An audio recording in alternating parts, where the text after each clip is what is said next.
असेल तुला काय वाटतं तुझा पक्ष मोठा तू आता तुला विभागून केला आणि तुझ्या समोर आई पाहिलं तेव्हा म्हणजे बोलले तुझं नाव चुकला.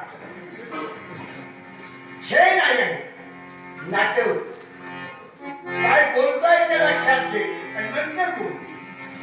वैकुंठीच्या नारायणाचं महत्व मला कळत आहे. हे तत्वाचं भांडण आहे. देव नाटक घडतो आहे मग नाटक याचा अर्थ तो देवालाच पटवून दिला पाहिजे.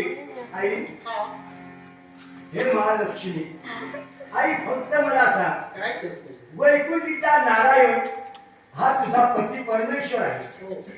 हा वाद जो वाढतो आहे तो एका टिटवी मुलं एक टिटवी 4 अंड्यातून 4 मुलांना जन्म देणार.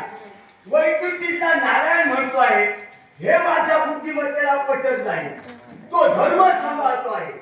आता हा तुझा पती तू त्याची पत्नी फक्त तुझ्या पतीला सांग सर्वांना ऐकू दे. तू कुणाच्या बाजूला ते फक्त सांग. पक्ष मोठा कोणाचा होतो पाहूया. ऐका मी कुणाच्या बाजूला असेल तर टिटवीच्या आणि तुझ्या बाजूला